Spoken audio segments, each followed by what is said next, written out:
یاد رکھیں کہ جادو کا علم جو ہے وہ تو ہے، برحق ہے، علوم شیطانی میں ہے، لیکن علم ہے، اور جادو کا اثر بھی ہوتا، لیکن جادو سے کسی کی جنس بدل دی جائے، یعنی انسان کو نعوذ باللہ گدھا بنا دے، یہ نہیں ہو سکتا۔ اور بعض لوگ کہتے ہیں کہ جادو کا ایک علم یہ بھی ہے کہ وہ آنکھوں کے اوپر ایک قسم کا اثر ڈالتے ہیں، ہپناٹائز کر دیتے ہیں، جو دکھانا چاہتے ہیں دیکھنے والے کو وہی نظر آتا ہے۔ تو بہرحال اس میں تو کوئی شک نہیں کہ جادو ایک علم ہے، لیکن علوم شیطانیہ سے ہے۔ اس کا پڑھنا، پڑھانا، سیکھنا، سکھانا، کرنا سب حرام نہیں بلکہ کفر کے درجے پہ ہے۔ حضور پاک نے فرمایا من تسحر وقد کفر، جو آدمی کسی پہ جادو کرتا ہے گویا وہ کفر کرتا ہے۔ اور یہ بھی صحیح احادیث میں ثابت ہے۔ یہ بہت سارے لوگ انکار کر جی نبی پہ جادو نہیں ہوا، نہیں، یہ غلط باتیں۔ نبی بھی انسان ہوتے ہیں، وہ بھی انسان ہیں، ان کے بھی تقاضائے انسانیت ہیں، ان کے اندر بھی بشریت ہے۔ انبیاء علیہم السلام کھاتے ہیں، پیتے ہیں، شادی کرتے ہیں، ان کے بھی دکھ ہیں، سکھ ہیں، غم ہیں، غم ہے، خوشی ہے۔ تو اسی طرح انبیاء پر بھی جادو ہو سکتا ہے، اور میرے آقا پہ جادو کیا گیا جو صحیح حدیثوں میں ثابت ہے۔ یہ محبت نہیں کہ جو چیز حدیث میں ثابت ہو اس کا بھی انکار کر دو، اور جی نہیں حضور پہ جادو کیسے ہو گیا؟ بھئی حضور کے دندان مبارک کیسے شہید ہو گئے؟ اگر دندان مبارک شہید ہو سکتے ہیں، حضور کے رخسار زخمی ہو سکتے ہیں، حضور صلی اللہ علیہ وسلم کو موت کے وقت میں بخار کی اتنی شدت ہو سکتی ہے کہ 6 7 سال ٹھنڈے پانی کے مشکیزیں ڈالتے تھے، تھوڑا افاقہ آتا تھا پھر بخار کا جوش چڑھ جاتا۔ اور حضور پاک صلی اللہ علیہ وسلم کو موت کے وقت میں سکرات کی تکلیف ہو سکتی ہے، تو جادو کیوں نہیں ہو سکتا؟ اللہ کے پیغمبر دعائیں مانگ رہے تھے، اللہم اعنی فی سکرات الموت، اللہم اعنی فی سکرات الموت، یا اللہ اس وقت میری مدد فرما۔ اور اسی طرح پیغمبر پہ زہر کا بھی اثر ہوتا ہے کہ حضور پاک نے اس وقت فرمایا کہ عائشہ ھذا انقطاع اوان ابہری من سم الذی اکلت بخیبر، کہ خیبر میں جس عورت یہودیہ نے مجھے زہر دی تھی، تو یہ اس زہر کا اثر ہے جو آج ظاہر ہوا ہے، اور میری آنتیں مبارک کٹ رہی ہیں اس زہر کے اثر سے۔ تو زہر کا اثر بھی آپ پہ ہو سکتا ہے۔ تو اصل یہ تھا کہ یہودیوں نے مل کے کوشش کی کہ حضور پاک صلی اللہ علیہ وسلم پہ جادو کیا جائے۔ تو لبید ابن الاعصم ایک بہت بڑا ان کا جادوگر تھا، اس کی لڑکیاں جو ہیں وہ بھی جادو کرتی تھیں۔ تو پہلے تو لڑکیوں نے کوشش کی جادو کرنے کی، لیکن وہ کامیاب نہ ہوئی۔ پھر یہودیوں نے لبید ابن الاعصم سے کہا کہ ہم تمہیں اتنا پیسہ دیں گے، اتنی دولت دیں گے، تو خود جادو کرو۔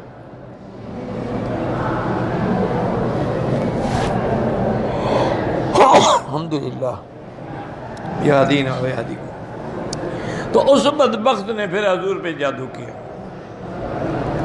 اچھا، اب جادو کا اثر جو ہے وہ حضور کے دین کے معاملے میں بالکل نہیں تھا، یعنی حضور وضو فرما رہے ہیں، نماز پڑھ رہے ہیں، نمازیں پڑھا رہے ہیں، تلاوت فرما رہے ہیں، تبلیغ فرما رہے ہیں، اس میں کوئی فرق نہیں۔ جادو کا اثر جو ہے آپ کے دنیاوی معاملات پہ اثر انداز تھا کہ آپ کو مثلا بھوک نہیں لگتی تھی۔ بیویاں کہتی ہیں کہ اگر کبھی ہم نے کھانا سامنے رکھ دیا تو 2 نوالے لے لیے، ورنہ کبھی مانگا نہیں کہ مجھے کچھ دو۔ اور دوسرا اثر یہ ہوا کہ بیویوں کی خواہش نہ رہی۔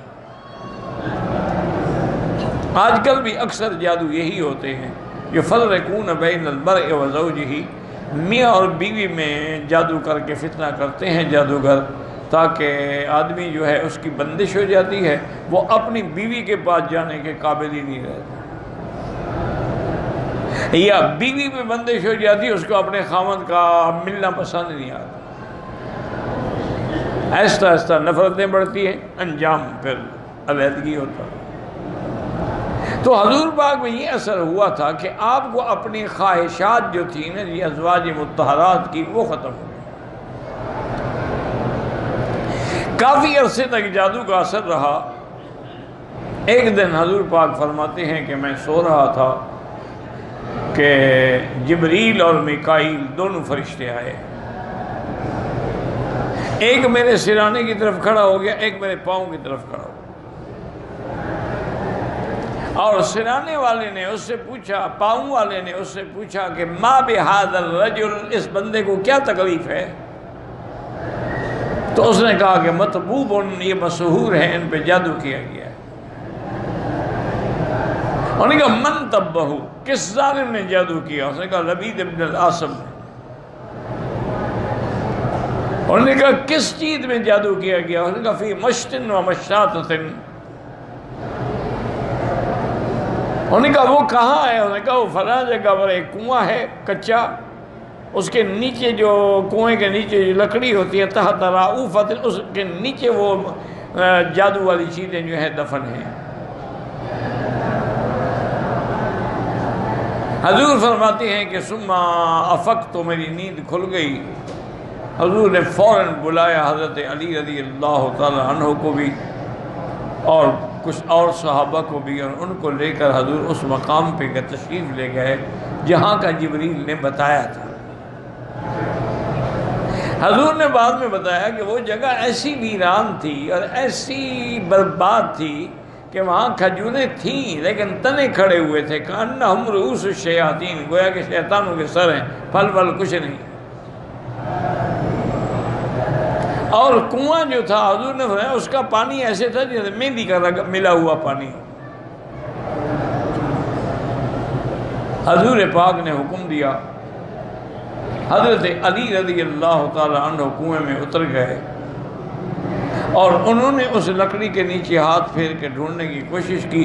آخر آپ کے ہاتھ میں ایک چیز آئی، وہ کنگھی تھی، اور اس کنگھی میں حضور پاک کے بال مبارک تھے۔ اس ظالم نے ان بالوں کو لپیٹا تھا، اس میں سوئیاں لگائی تھیں۔ یہ جادوگر جو ہے نا ایسی حرکتیں کرتے ہیں، بندے کے بوتا بنا دیتے ہیں، مجسمہ بنا دیتے ہیں، آٹے کا ایک گڑیا سی بنا دے، اس میں پھر وہ سوئیاں چبھوتے ہیں۔ اب حضور صلی اللہ علیہ وسلم پر یہ معوذتین جو ہے نا یہ بھی اتر چکی تھی، قل اعوذ بالفلق اور قل اعوذ بالناس۔ تو حضور یہ پڑھتے جا رہے تھے، یہ 7 آیتیں، وہ 7 گریں تھیں، ہر گرہ کھلتے گئے۔ تو حضرت علی فرماتے ہیں جیسے جیسے حضور ایک گرہ کھولتے اور سوئی نکالتے، آپ کا چہرہ کھلتا جاتا، حتیٰ کہ وہ ساری سوئیاں نکل گئیں تو حضور کا چہرہ ایسے روشن ہو گیا جیسے 14ویں کا چاند ہو۔ حضور نے وہ لے کے اسی کنویں میں پھینک دی سب کچھ، واپس تشریف لے آئے۔ تو بی بی عائشہ نے عرض کیا کہ حضور آپ لے تو آتے، ہم دیکھتے تو صحیح ان ظالموں نے کیا کیا ہے۔ میں نہیں چاہتا تھا کہ کوئی ایسا فتنے کا ذریعہ بن جائے کہ لوگوں کو میں دکھاؤں اور لوگ جوش میں آ جائیں، تو جن لوگوں نے یہ جادو کیا اس کو قتل کر دیں، میں نہیں چاہتا۔ اللہ نے مجھے شفا دے دی، بات ختم ہو گئی۔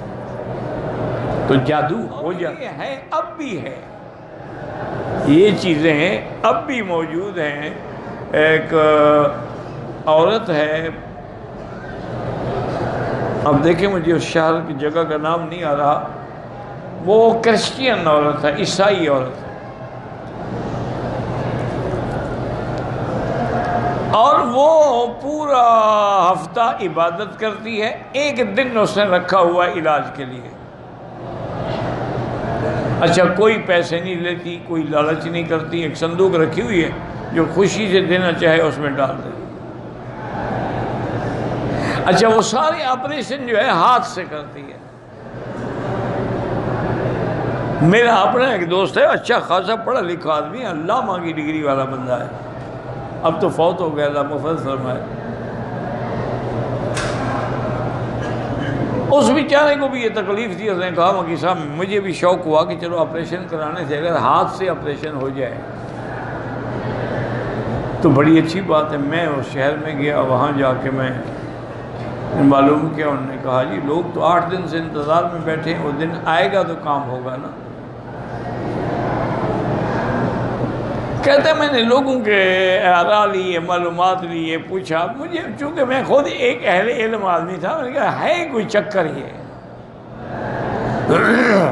اور نے کہا جی وہ ہاتھ سے باقاعدہ آپریشن کرتی ہے اور آپ کی پتھری ہے وہ نکال کے آپ کو دکھا دیتی ہے، یہ آپ کی پتھری ہے، یہ لے جائیں، پھر دوسرے ہاتھ سے ایسا کرتی ہے، سلائی ہو جاتی ہے۔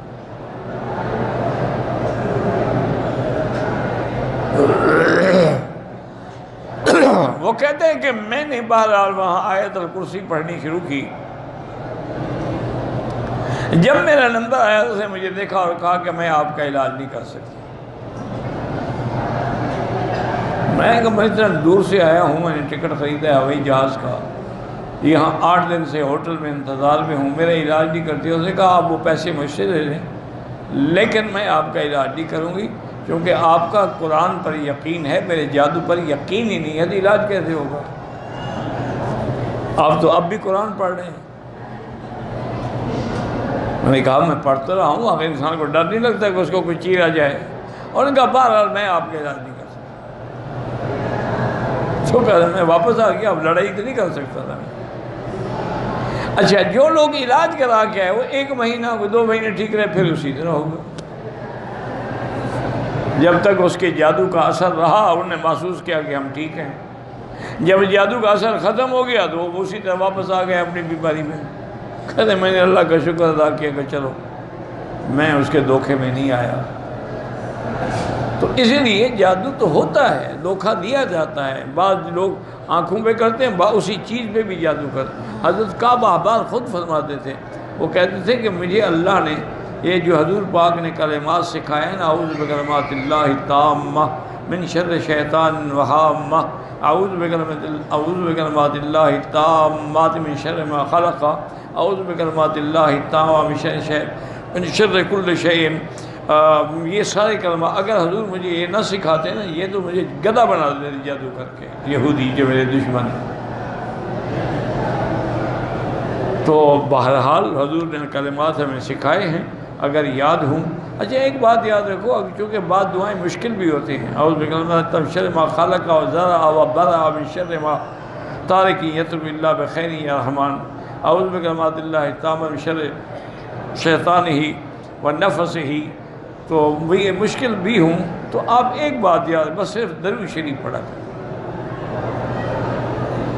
ہر چیز کا علاج درود شریف سے ہو جائے گا انشاءاللہ۔ جتنا ہو سکے چلتے پھرتے اٹھتے بیٹھتے، طواف میں صفا میں، وضو ہے نہیں ہے، عورت پاک ہے نہ پاک ہے، درود شریف پڑھتے رہو۔ ایک آدمی نے علامہ اقبال سے پوچھا تھا کہ بھائی تمہیں یہ مقام کیسے مل گیا؟ علامہ اقبال تو بڑا مست کلندر قسم کا آدمی تھا نا جی، شراب بھی پیتا تھا، نشے بھی کرتا تھا، پتہ نہیں کیا کیا نہیں کرتا تھا۔ اس کے عشق کی داستانیں بھی بڑی مشہور ہیں، کتابوں میں ابھی تک لکھی ہوئی ہیں۔ تو پھر یکدم ایک آدمی کیسے پلٹا کھا گیا کہ وہ دین کی طرف آ گیا؟ تو انہوں نے پھر خود بتایا کہ ایک تو علامہ انور شاہ کشمیری کی دعا ہے، اور دوسرا مجھے کسی نے کہا تھا کہ اگر تم 1 کروڑ دفعہ درود شریف پڑھ لو تو اللہ سے جو مانگو گے تمہیں ملے گا۔ تو میں نے باقاعدہ 1 کروڑ دفعہ درود شریف پڑھا، روزانہ میں 5000 10,000 5-10,000 کر کے پڑھتا تھا، تو 1 کروڑ پڑھنا کون سا مشکل تھا۔ تو میں نے دعا مانگی کہ یا اللہ میرا یہ فکر، میرا دماغ، میری شعر و شاعری یہ سب اب تیری دین کے کام آنی چاہیے، ورنہ کیا فائدہ۔ تو اللہ نے یکدم میرا رخ بدل دیا۔ تو بہرحال اس کا ایک نہیں لاکھوں لوگوں نے تجربہ کیا ہے کہ جو بالکل لا علاج بیماریاں تھیں نا، بس درود شریف پہ یقین کر کے انہوں نے پڑھنا شروع کیا تو اللہ نے شفا دی۔